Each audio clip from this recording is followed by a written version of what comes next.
contact with a lot of young people, and I found that a lot of these people know all my movies really, even better than I do.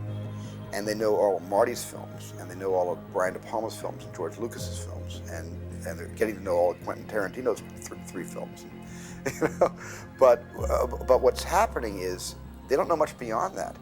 And when I say, what are your favorite films from the old days, from the black and white days of the 30s and 40s, I don't get a lot of answers that give me comfort. And I'm finding that if people are going to just study the movie brats of the 1970s, what they're learning is a pretty weak carbon copy, because all the movie brats learned from the masters of the 40s and 50s and 30s, and I'm sure those in the 50s and 40s learned from the silent movie masters. And so we're all handing influences down and inspiring from generation to generation. And I kind of am a little bit sad that a lot of the young people today kind of have a cutoff point for their own personal influences, and that's like, they don't know a lot of pictures in the pre-60s.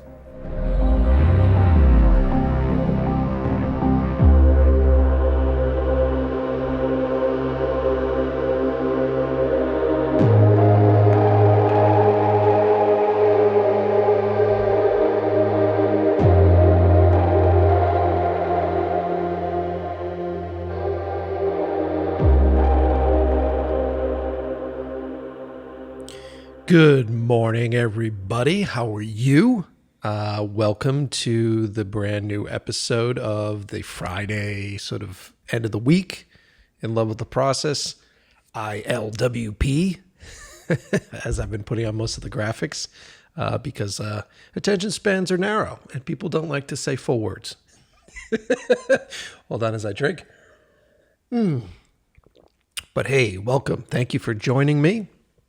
I decided to sit down this morning before getting into a little bit of editing work for Gina and bang out an episode, because you guys really responded to my episode on last Friday, which was the breakdown that I did of one of my favorite scenes from Temple of the Doom. Temple of Doom, not Temple of the Doom. What a fucking moron. Anyway, so... yeah, I figured I'd continue with that trend a bit here, because I am deep in research and doing my homework for a movie, hopefully that gets made soon. And I am deep in my one of my biggest influences, who's Spielberg. And I played that clip at the beginning of the show with him talking about how the films that came prior to him were an influence on him, how every generation of filmmakers is essentially looking back at the movies that they liked as kids and basically trying to recreate that in their own way, which is really interesting. And he's also kind of giving us all shit because we're not going back and watching the movies that influenced those guys, which is true. That's why I really suggest you go back and you look at some Ford movies. If you go back and you look at Kurosawa movies, Howard Hawks, right? You go back and look at a lot of those Westerns that these guys grew up loving. Go back and watch the original Scarface. Go back and watch all those old black and white gangster movies, film noir movies. There's so many great places to go for great inspiration. And I guess the benefit of a lot of folks not going back and watching that stuff is that if you go back and dig deep and are influenced by the original, like the origins of the language of cinema, and then start to incorporate it into your own work, people are going to be like, where the fuck did this come from? You're a fucking genius. It's like, well, no, you just don't go back and watch the classics, man. That's basically it. So how's everybody doing? Before we get into doing another breakdown, I figured let's just catch up. How are you doing? How you feeling? How you doing? You guys depressed this week? You guys feeling good this week? I've been feeling all right. I just had, to be completely candid, I just had my first, in a long time, my first own day. Like a day where everybody else isn't around, where the roommates aren't around. I actually had a full day to myself yesterday, and it was fucking refreshing. It really was. Both Gina and Mike ended up going to do a shoot yesterday. They did They went and got COVID tested, and they went and they did a COVID friendly, not a COVID friendly, but a COVID safe shoot for the big project that Gene is working on, which basically meant that they were gone for about 13 hours yesterday. And I had initially thought that I was going to do some prep work and some work, but man, I just took the day for myself, which has been great. I ended up making a breakfast yesterday. I basically filmed making one of my favorite things yesterday, breakfast sandwich, and went through the whole process, beginning to end, on how I made one of my favorite breakfast sandwiches, and I was doing it on Instagram Live. And if any of you know, now when you do Instagram Live, it gives you the opportunity to upload it to their IGTV.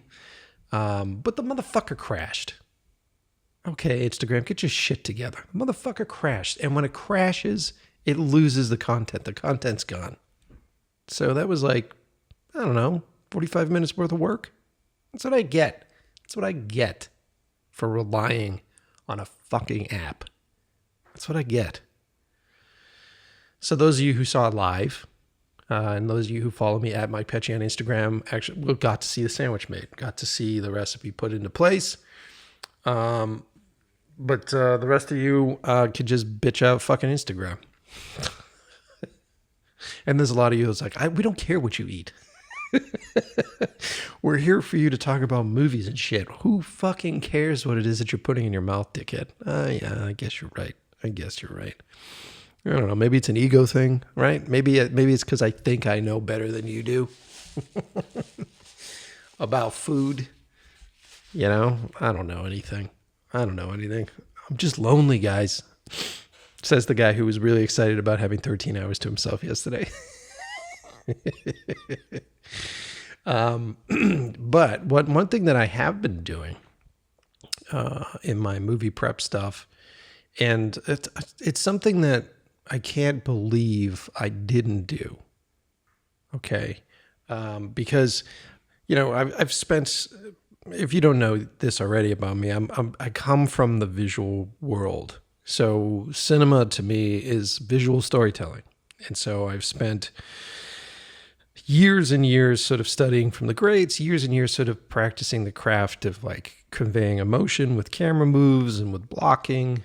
And, you know, it's only part of the job as a director. You know, the other part, and one of the, probably the more important part, is working with talent and trying to get great performances and trying to get solid scenes put into place. And because I didn't go to an acting school, because I don't come from the stage, because I don't have any of that stuff, and I think a lot of you guys will sympathize with this, when you start to hear working with actors and communicating with actors and actors preparation, a lot of that stuff sounds mythical, right? Like, what does that fucking mean? You know, actors preparation, so you go learn your lines, right? You go learn your lines and you figure that out. And for years, I've just trying to get into that, trying to get better at it. And, you know, working on commercials and going through the process of casting and understanding how to get the most out of casting sessions and how to find people. And you know, when you're doing commercial stuff, it's usually pretty quick. You know, the deadlines, the turnarounds are pretty intense. And so when you're doing casting sessions, you're just seeing like fucking hordes of people. And most of the time you have the clients over your back and they're basically shopping for couches. You know what I mean? Like, I want the big fluffy one. I want the blue one. You know what I mean? It's very sort of visually specific. You know, this fits this demographic for us. This person fits this demo for us. And we only have these type of people that buy our product. And we got a warehouse full of this shit. So fucking get that guy, you know? And that's most of what commercial casting is. And I've talked about that on other episodes on the show with other commercial directors. So definitely go dig deep because we get into that. But then it's like, okay, so now that I've cast these people, like, how do I convey what it is that needs to happen in the scene? How do I translate, as always, the ultimate issue? How do I translate what's in my head to this individual, and then how do they make it work, right? And if I've never taken an acting course, and if you haven't taken an acting course, it's like, okay, so these guys, went off and took this magical course that gives them the ability to turn on and off emotion, and they should just be able to do it, right? And when I was younger, it was like, okay, how do I describe to them? Can you make that bigger? Can you, how about we do that a bit more intense, or do that faster? And you're giving them these instructions that are very similar to the type of instructions that you would give your cinematographer, your camera operator, your Steadicam operator, like, or your wardrobe department, like, give me the blue one, give me the red one. It's very mechanical choices. They're very mechanical choices one way or the other. And it never really seems to work. You give a human being these directions and they kind of look at you cross-eyed. And what's even worse is that as a director, and I've seen this happen with a lot of different directors, you get frustrated. And so then you start to act it out. Like, what if you do it like this? And then you start to do that. And then what you're getting from the actors is this really bad impression of you doing a bad job acting. So it's, in the beginning, at least, it was very complicated and very difficult. And over the years, I got a little bit better at it. Doing 12 cam, I learned a lot from Ernst, who played the professor, and he had years and years of stage experience. And I learned a lot from Gene Ravin, who's in it as well, and he was also in the Who's There piece. And so working together with these folks, I learned more and more, and I started to learn that there is two sides of your brain that you have to work on with this. Like when you're dealing with your cinematographer, when you're dealing with your crew, it's a very mechanical based instruction set that you're dealing with. Can you change that to a wide shot? You know what I mean? Like, it's very simplistic as far as that's concerned. But then when you're dealing with a human being, right? You're looking at this person and you're like, okay, how are you going to bring like life? How are you going to breathe life and emotion into this, the script, and how do you tell somebody to do that? How do you inspire somebody to do that? And the longer I worked, the more I realized it was just about talking. It was about telling stories. It was about, conveying experiences that I've had, and in hearing their experiences that they've had that may have some sort of emotional connection or context to what it is that you're trying to pull off,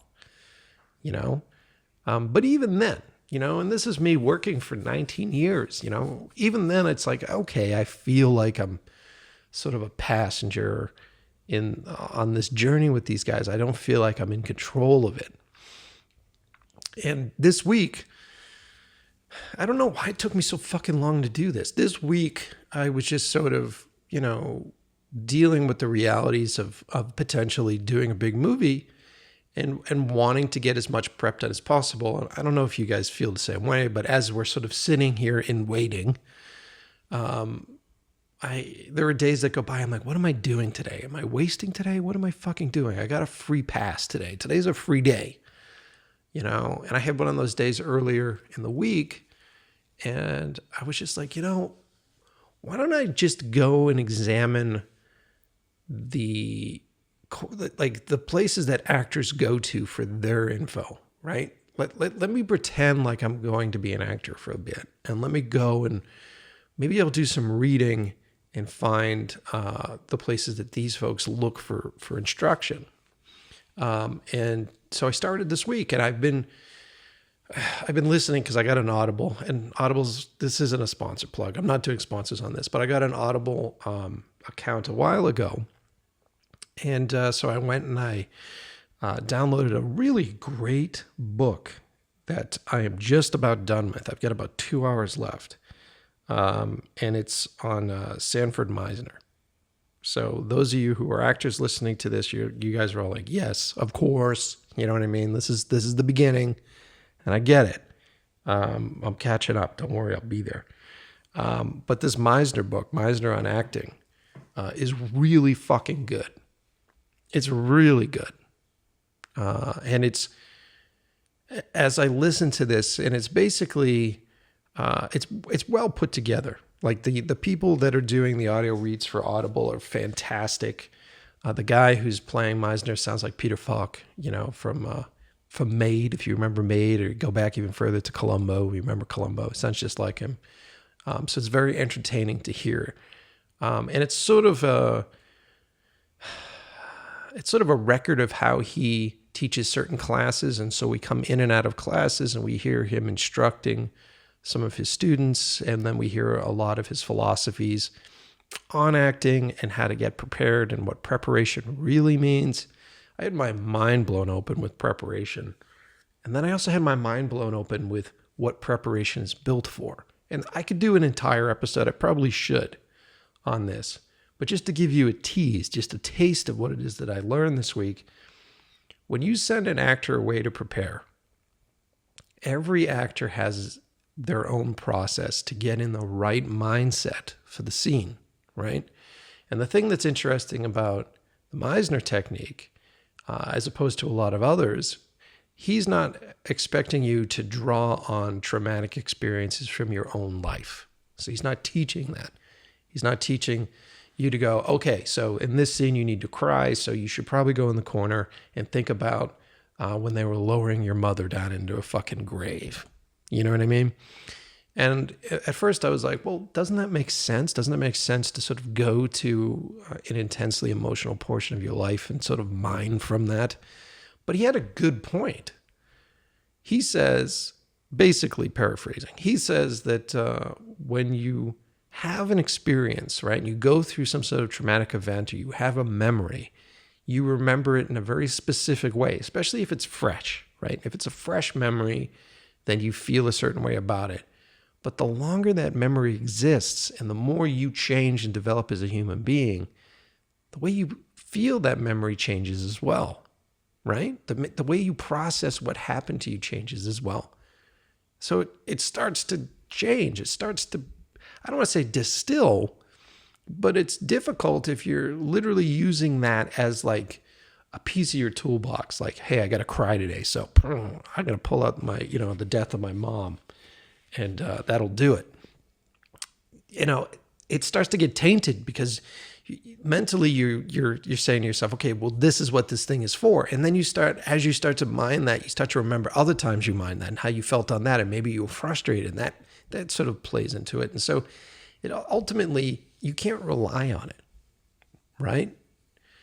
And so what he teaches or taught was, it's all about imagination. It's all about training yourself to be able to imagine situations that affect you like that. So imagine what it would be like, if let's say that your parent was sick, your mom was sick, and she required medication, and you were getting trained as a nurse's aide, and you decided that you knew better about this medication dose because of something that you learned in that class that day or that week or some experience, and you accidentally overdose and kill your mother. Right? Now, I didn't do that. I'm sure 99% of the people listening to the show haven't done that. But imagine what that would be like. Imagine what that would feel like.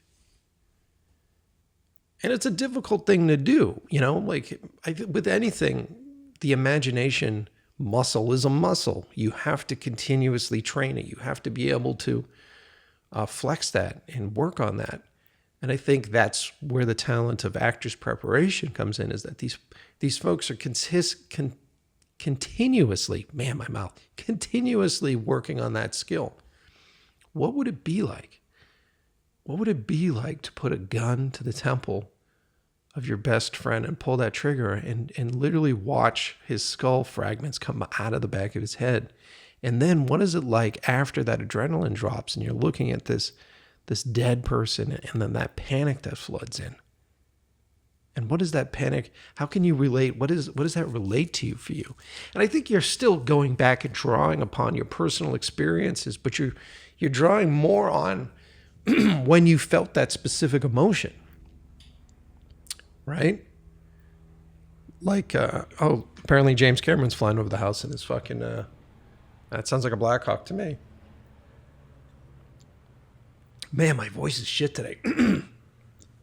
So it was interesting. It was an interesting outlook on that. And then The thing that I found the most interesting is that most of the time when you're asking an actor to prep, right? If you're doing it right, if you're asking an actor to prep for a scene, you're asking them to get themselves in the right emotion for the first second of that scene, for when they walk into that moment, which is interesting, right? Because then once they walk into that moment feeling a specific emotion, then the scene itself, their scene partner, changes everything.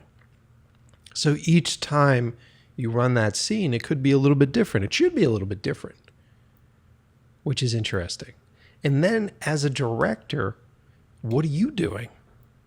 How are you giving them the direction? How are you giving them the guidance, right? Are you giving them guidance prior to that, before they go do their preparation? Like, you're giving them help with an imaginary world. Like, imagine, before we do this scene, imagine in this sequence this, and go prepare for that. And so if it's a great actor, they go and they prepare for that sequence, and then they come in and do it. And then maybe you're also talking to the other actor and you're like, okay, I know that there's this specific prop that they're going to come in and grab, but what if we hide that prop? So why don't we hide that prop? Or you say to the scene partner, like, I don't want you to respond when you're supposed to respond. Don't respond at all.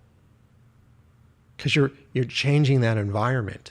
And through that change, you're creating something new, something different. And if the actor is prepared well enough, then they're in a certain emotional state. And so that change will affect that emotion, and that emotion will affect how they respond to that change.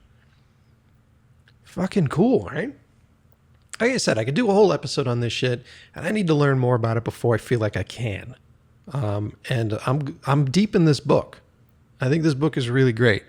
And those of you who are in the same boat that I'm in, where you're like, look, I've never taken an acting course, and I really need to understand how this stuff works.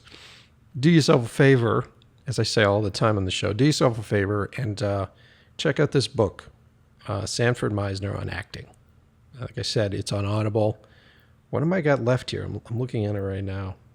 It's a 9-hour read, and I have 2 hours left.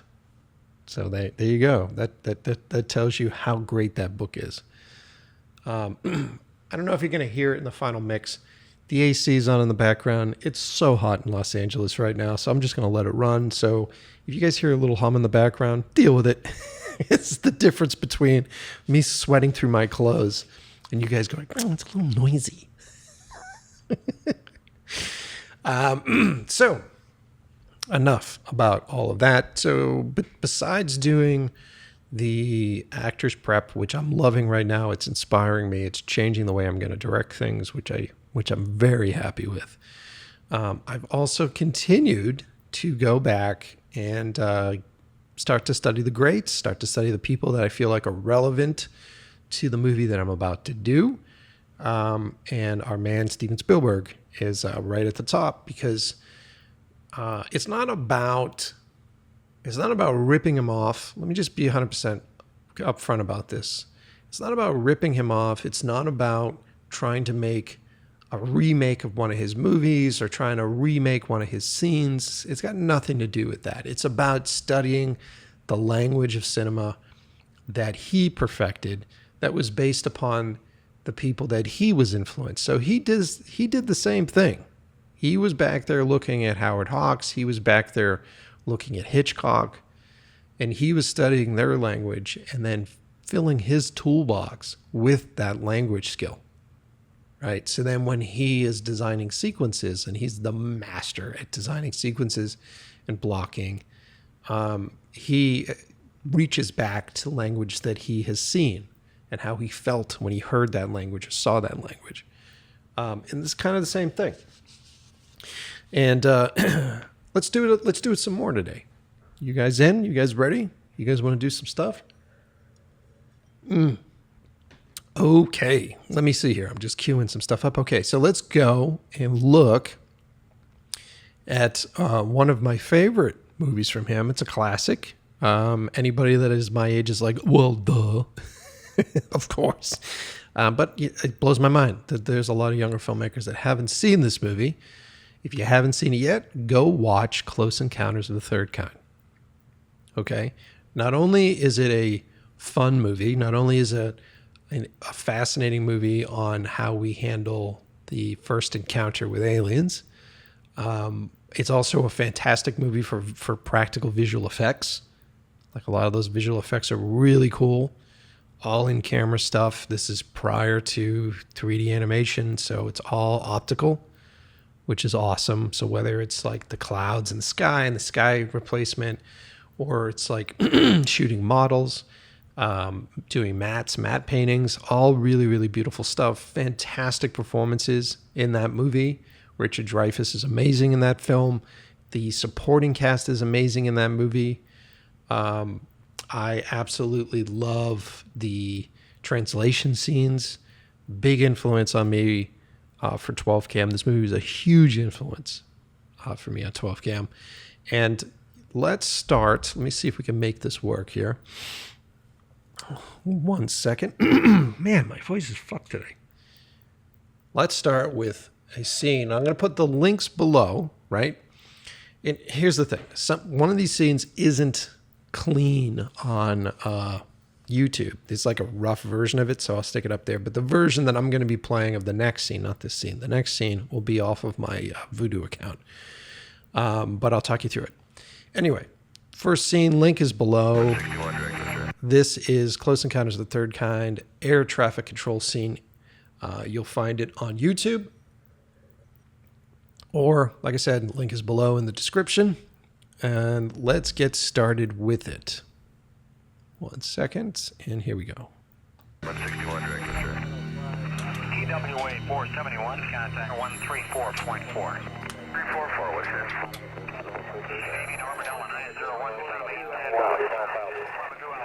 Harry, keep an eye on that point out I gave you. He's on 122.5. I'll be right back. Okay, so let me just start out by saying I love the old school technology from the 80s. I really do. I love how big it is. I love how big the set pieces are with it. I love how analog it all feels. I know that you guys love this shit too, because, you know, you get this vibe with Star Wars and the production design and the world that has been continuously made to feel like it's part of the 80s. So all of the newer films have to sort of stay in that world, which I love. Also with Alien, a lot of that stuff with the first Alien movie, I love that stuff. It's those glowing green screens with like I don't know if it's like 8-bit graphics, you know, on these screens. And so what you're listening to is I think it's the opening of the movie, or not the opening, but it's pretty early on in the film, where air traffic controllers are trying to process an unidentified flying object. And so the scene starts masterfully with one dolly move from a guy who gets up from a chair and dollies over to our main talent for this sequence. Now, I just want to stop here for a second and talk about casting. I love his casting choices for extras and for smaller parts and bit parts. I've always loved that from Spielberg. In this sequence specifically, I don't know if he's cast actual air traffic controllers for background talent, but there's so many great looking people. So many great looking, realistic people. And I don't mean just real, like, hey, I found this guy and he's got no charisma. I mean like amazing faces, people that you want to look at. So as we started from the beginning here, I'm going to come back and start it at like 6 seconds in. This dude that takes his headphones off. Harry, keep an eye on that point out I gave you. He's on 122.5. I'll be right back. I love that guy. I love the suit. I love the jacket is a little too small on him. I love the barrel belly button down that barely makes it into his belt, and those real thick reading glasses that come specifically out of the 80s. I fucking love it. And then we dolly over to our main character. in this sequence, and he wheels himself into the panels. He wheels himself towards the computer screens. And Spielberg's done a really good job. You can see it right above the computer screen. The cinematographer is sort of blasting this green light through this gap to recreate the look of the light on our actor's face, which is so cool.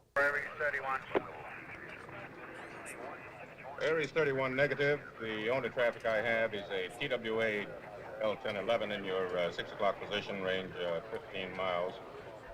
And an Allegheny DC-9 in your 12 o'clock position, 50 miles. Stand by one, I'll take a look at broadband of it.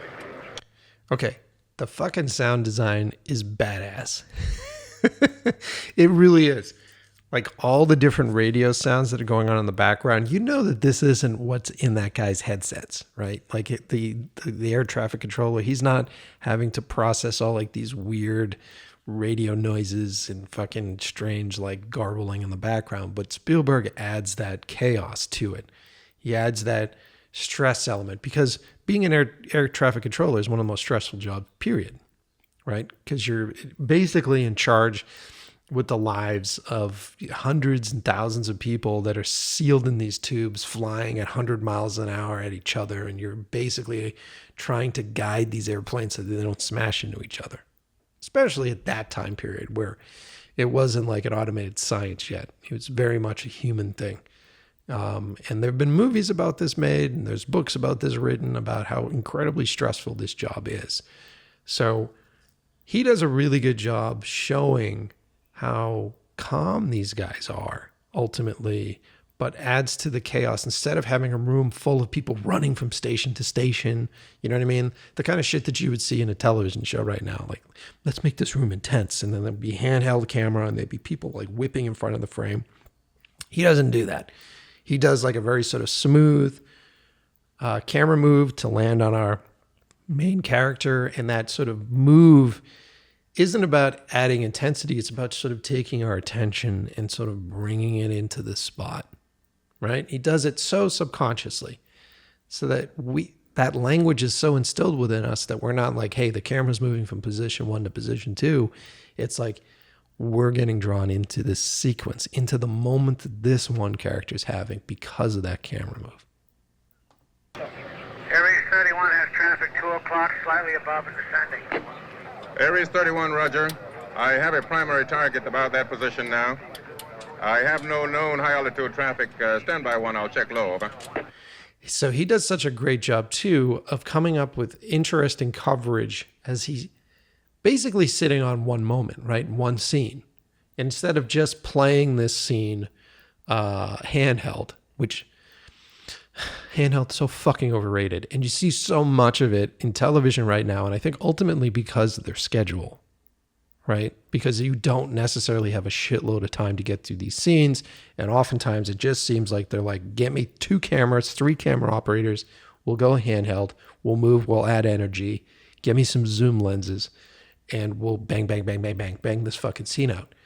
This is prior to this. This is when it's a craft. This is when each of these camera setups mean something. I love the reflection. I love how he played that last bit, which was at like 53 seconds in.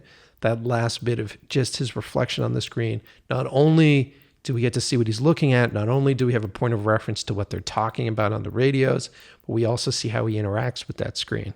Because then I see his face, and I see him putting his pen on that screen or whatever that controller is. And what that essentially does is that gets rid of 2 pieces of coverage, right? Because you may go, well, while we hear that guy talking on the radio, maybe I do a close up on his ear with the headphones on his ear, and then I have to show his face and how he responds to that stuff in his face, and then I have to show the screen. And Spielberg does it with one shot. Dick, will you check low altitude and see if they know who this is? Center Aries 31. The traffic's not lower than us. It's 1 o'clock now, still above me and descending. Aries 31, can you say aircraft type? Okay, 2 things. One, I love the accent on these guys. I love sort of the blue collar thing that's going on. I fucking love that. And how obnoxious that guy's voice on that radio sounds. So cool. Love that. Then each time he cuts on some sort of action, right? So it's either the gentleman sitting back and looking over his shoulder. So that's the cut point and the sense of action that's involved with that. Or when he leans forward past the other guy in the foreground. And it's these movements that are drawing us into it. They're drawing us into something that may not be right. It's part of that suspense. And he's not moving the camera for that. He's got the actor moving that for that in that shot. Negative, Center. No distinct outline. To tell you the truth, the target is rather brilliant. That's the brightest anti-collision lights I think I've ever seen. Alternating white to red. Then looks like his supervisor or one of his fellow air traffic controllers comes and steps down, leans down, and looks at the screen. Now, if you pause this thing at 125 and you've seen 12 cam, boom, you could see what one of the scenes that was a huge influence for me, especially when the professor and the sound guy were listening to The Hole for the first time. This was a big scene for us. This was a scene that me and Cruda looked at a bunch. Colors are a little striking. Center, this is TWA 517. Another character walks over, camera follows him over. We've got more people interested, which is raising the stakes for what's being said. Could be a satellite. Aries 31, now you have the primary target now in your 10 o'clock position, 5 miles. What a fascinating choice, right? So he starts to have these other guys talking over our main character as he's trying to give instructions to the plane, which is really cool. This is very like Robert Altman. Let's play that back. Let me come back a bit here.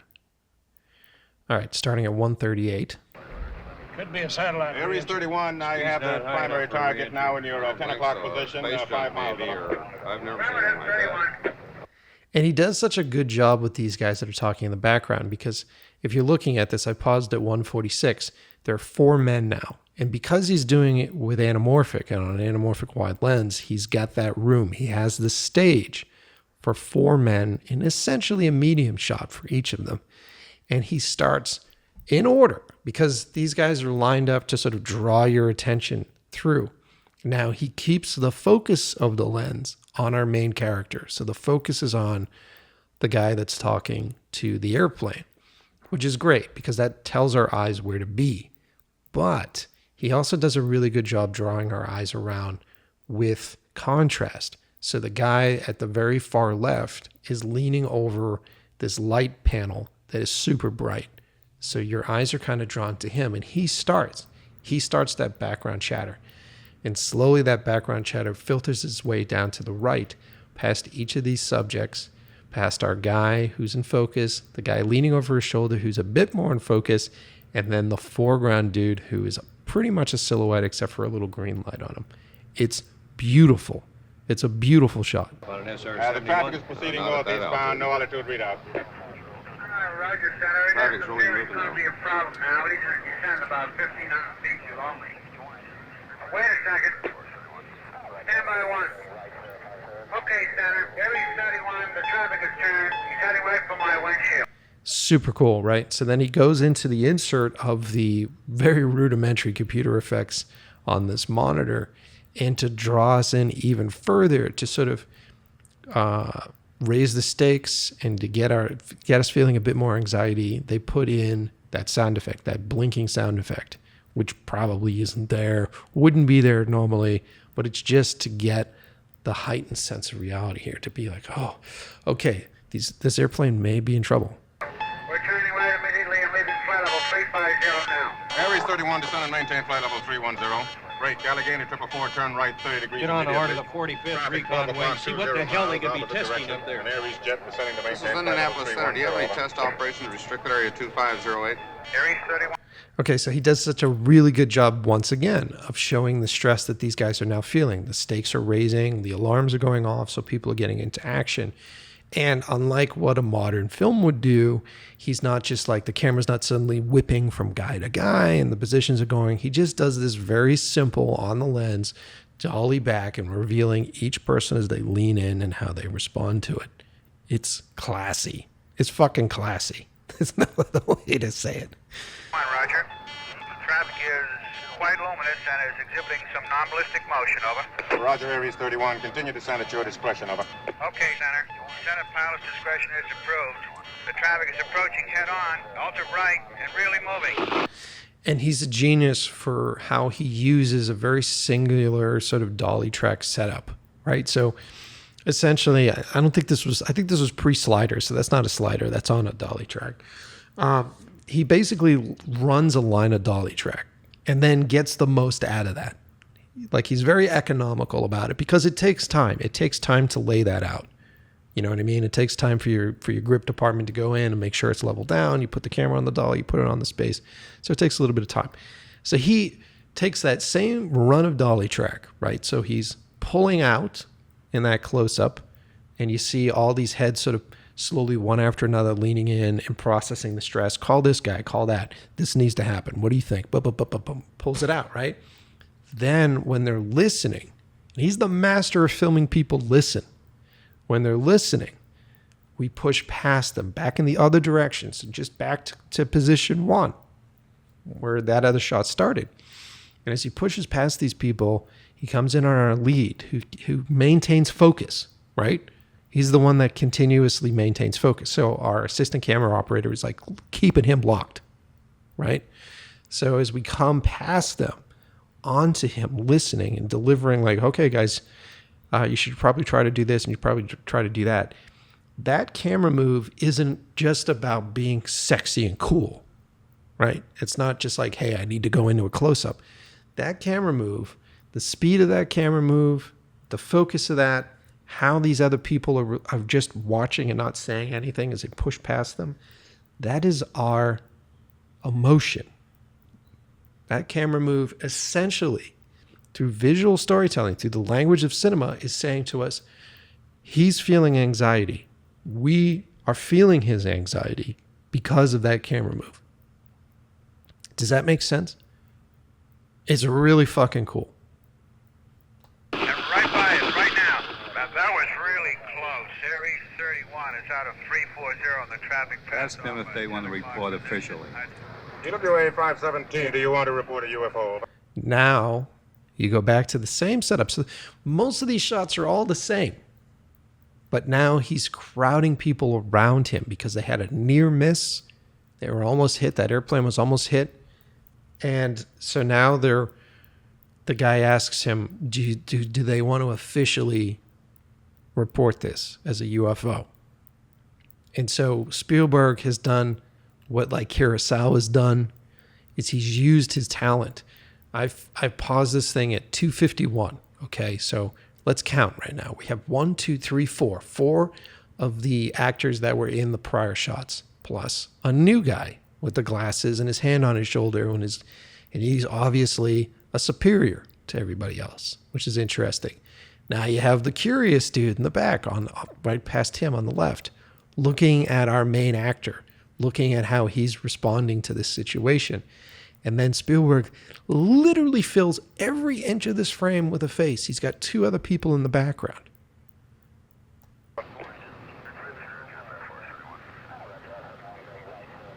And they're all listening. They're all listening. They're not acting. They're listening. EWA 517, do you want to report a UFO? Over. Now we cut to that reflection on the screen, and he's filled that reflection with as many people as possible. And our main actor, and he's fucking fantastic. We're going to figure out what his name is. He's got watery eyes. He's got tears in his eyes. That's stress. That's complete stress. And the way that they light his face for that reflection and that slash of light that runs through it, really good. This shot's a bitch to light. And you can see how that the cinematographer for this has spent the time to light each and every one of these reflective faces individually. This is all in camera, folks. Negative. We don't want to report. Aries 31, do you wish to report a UFO? Over. Negative. We don't want to report one of those either. Aries 31, do you wish to file a report of any kind? Over. I wouldn't know what kind of report to file, Center. Aries 31, me neither. I'll try to track traffic to destination. Over. 161. How fucking cool is that? Simple scene, right? Now, imagine that scene on the script. And if I had done my homework, I probably could have found it. But imagine what that scene looks like in the script, right? There's probably some sort of scene header, you know, air traffic controllers sit, it's late at night, they're hanging out, you know, job is going as planned.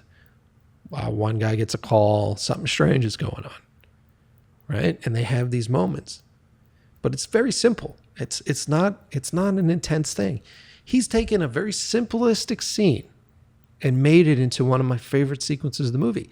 And when I watch this scene, it makes me want to watch the fucking movie. This goes back to what we talked about last week, which is creating those sequences that are memorable, creating the reasons why you want to sit down and rewatch that movie. That's this. And when you look at this, the casting's great. The guys are really great. Our lead carries everybody through that scene. So that principal actor carries everybody, but each and every one of those guys know how to listen. And so we're just watching those guys listen to what's happening in that sequence. He's the man when it comes to capturing just people responding to stuff. Think about all of the amazing moments in his movies that you remember most, right? The first time in Jurassic Park where they see the Brontosaurus, and you have shots, epic shots of people just watching, standing up outside the thing, slowly trying to take his glasses off because he can't believe it. And then she stands up.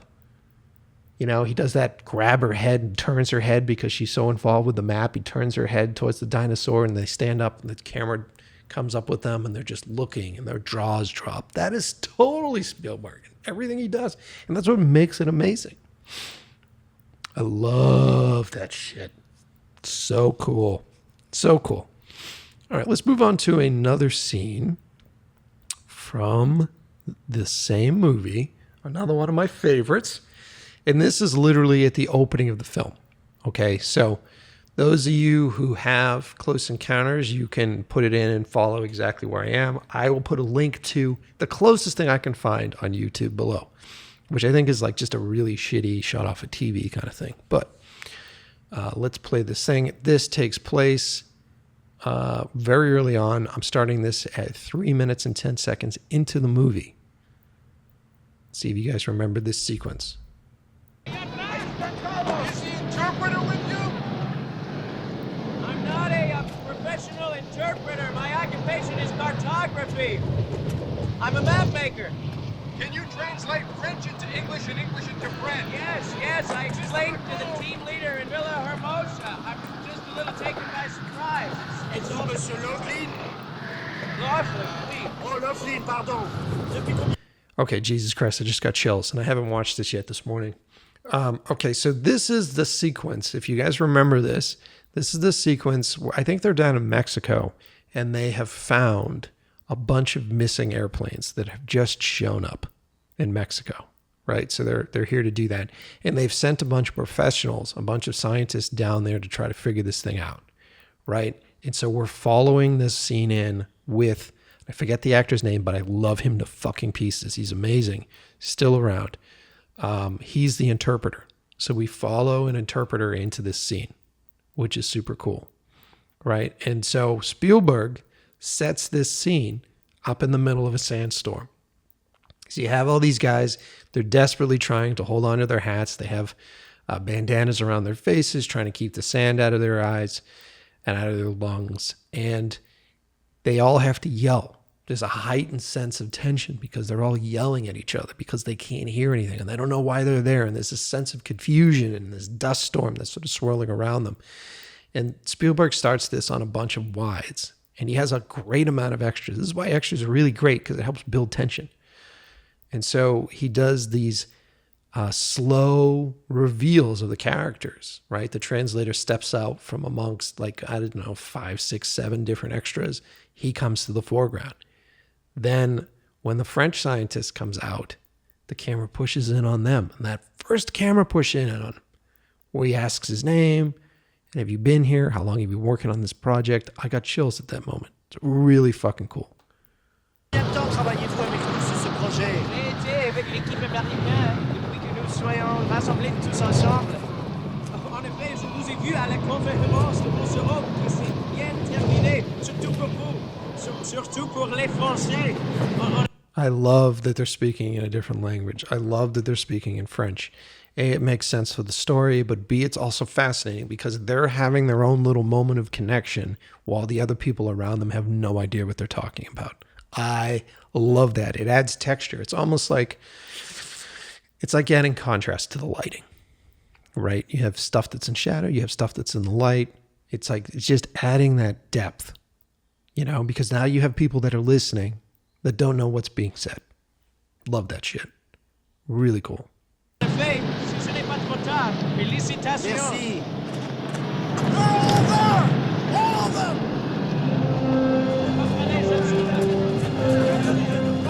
So you have one guy that comes into a close-up and screams at them. They're all here, all of them, right? And then the music starts. There hasn't been music yet. Then the music starts. And everybody runs into the space. No, this is where ultimately I wanted to start this. And I think this is where the clip that I'll put below starts.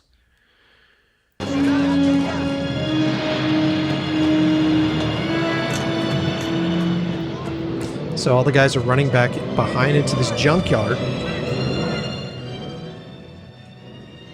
And this is all one camera shot. Watch this play out. These guys running from close-ups to silhouettes to a wide shot. He's just panning, and this camera's on one dolly. Pans again. Our characters walk into the shot. Walks into a close-up. Then they cut. How cool is that? Talk about a great way to intro that scene. Talk about a great way to get into that scene. It's one of the things that he's fantastic at. It's just simply putting a camera on a line of dolly track, and then he just knows how to block 360 around that camera, right? He knows how to move the actors, and then the camera follows those actors, and each time there's movement, it takes you to another piece of information. And then they move to the next piece of information. The camera continues to push forward, and the camera pans to the left further.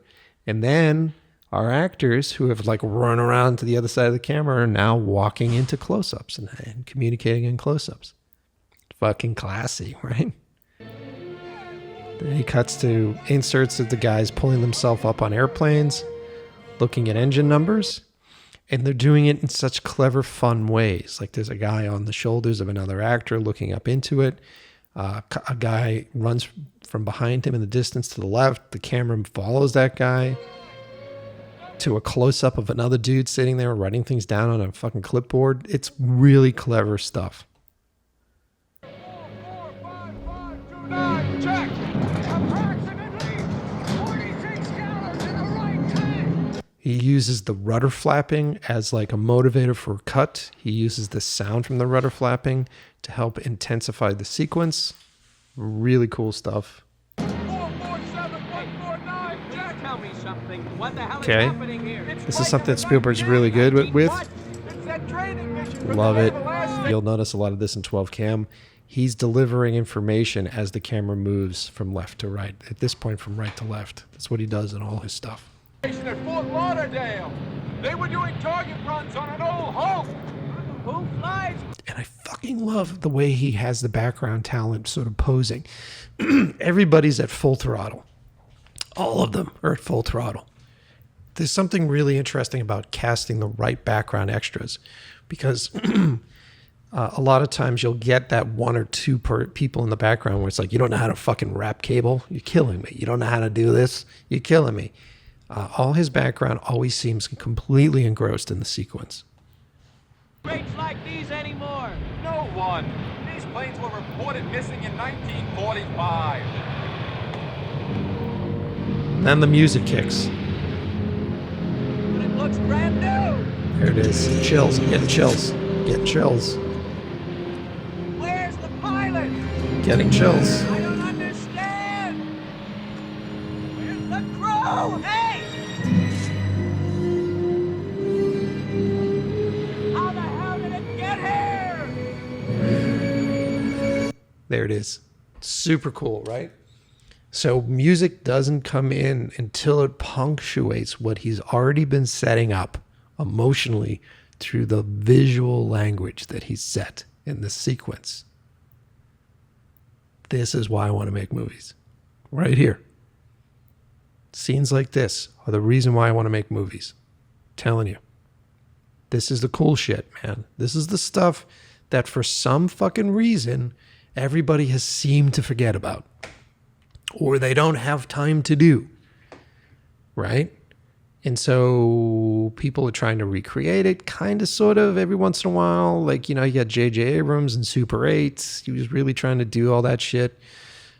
Stranger Things sometimes tries to, but even Stranger Things does I don't want to trash talk anybody, but Stranger Things did do it as well.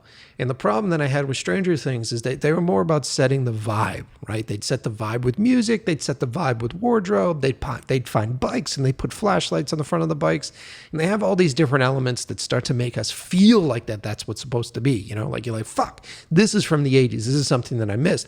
But ultimately, they don't use the same love and respect for the language that Spielberg does. And there's a reason why when you watch Spielberg do something, it's Spielberg.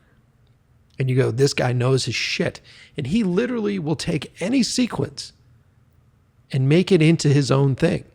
Jurassic Park 1, amazing. Jurassic Park 2, really great. Spielberg did those. The new Jurassic World movies, they're not as cool.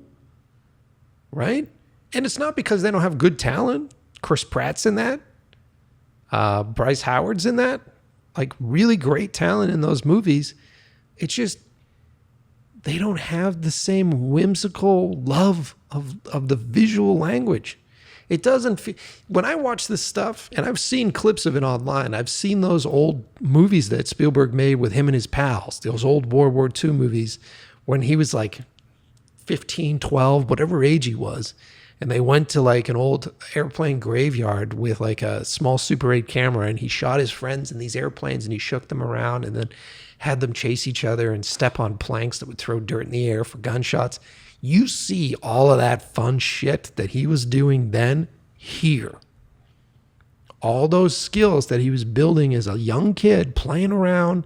And then the camera moves, and my buddy's here, and he's looking at a clipboard, and he's like, what engine number is that? You know, that's cool.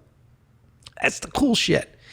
You see it with him. You see him with Sam Raimi, right?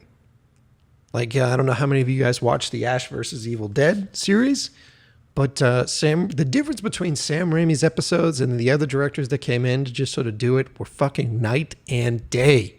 And the difference is he's got more of a playful, fun love of the medium. He's not trying to recreate someone else's work. He's not trying to replicate someone else's work. And I just need to make sure that I'm 100% upfront about this. I don't want to replicate Spielberg's work. I want to love the visual storytelling language as much as he does. And the way to do that, the way to get into it, the way to get your brain thinking that way is to examine the sequences like we are right now. You examine these sequences and you understand what they do. And there's some love in there. And you know that he did the same. You know that these guys all did the same for that. We've talked about John Carpenter, and we talked about his love of Howard Hawks. And you start to look at the sequences with cowboys and folks from Howard Hawks movies and how they sort of blocked each other. And then you look at a lot of the blocking in the thing. And you go, okay, yeah, nope. He was examining that language and using that language to make this thing scary and crazy, claustrophobic, an ensemble. Cool shit, right? I hope this stuff inspires you guys. I really do. I hope this stuff gets you thinking differently about this. And this is one of the reasons when I start watching stuff on TV, I just watched that fucking Powers show, whatever it was, on Netflix, that new Powers movie with Jamie Foxx. I love fucking Jamie Foxx, by the way. Amazing talent, amazing actor, all around amazing talent. But he has the ability to really bring you into sequences, and you believe his preparation every time he walks into a scene, right? He's amazing in that movie. But the movie sucks. It sucks visually. And these guys that are doing it, there are 2 directors on it, and these guys that are doing it are trying to throw a lot of magic in there. So they're trying to throw a lot of like really crazy camera moves, and the camera spins and goes in on people. And it's like, what does it mean though? What does it mean? It's not grabbing me by the guts and pulling me into a sequence. It's just fucking flipping a camera around. Or I saw this thing in another movie and I thought this was cool. You know, I saw when a guy kicks someone, the camera spins and they flips and the camera spins with him when he flips. And you're just like, it doesn't fucking mean anything. You know? I think we should start to demand that these movies mean something. I think we should start to demand that these movies grab us by the fucking balls again. Right? And especially in an industry right now that is like starving, right? It's dying. You know, there's an oversaturation of this stuff all over the place, and golden age of TV and all that. But then our theater is going to open up again. Who the fuck knows? So I don't know. Stuff to think about. Stuff that I think about. Stuff that's going to be at the forefront whenever I make one of these films. This is going to be the most important portion of it for me. Telling a good story, making sure that I'm taking you on a really great adventure ride and having a fucking great time playing around with the visual language of storytelling. I think that's enough for today's episode. I hope you guys enjoyed it. And as always, please continue to follow us on Instagram, whether you're following the podcast Instagram at In Love With The Process Pod. That's In Love With The Process POD on Instagram. We do a bunch of posts up there. We put up a bunch of content that is relative to the show. And you please, as always, follow me on Instagram at Mike Pecci. You can send me feedback. Let me know if you liked this episode. And repost for me, please. Take my graphics, take my stuff. If you love this shit, repost. Get your friends to listen to the show. The more listeners we have, the better the show will be. And give me a review. Where are you listening to this right now? Are you listening to this on Apple Podcasts? Scroll down, keep scrolling, all the way down to where they say reviews, and leave me a review. Give me some stars for today's episode, because I haven't even fucking showered yet, guys, and I'm out here doing a podcast for you. So the least you can do is leave me a review. All right, guys, I love you, and as always, I will see you next Tuesday.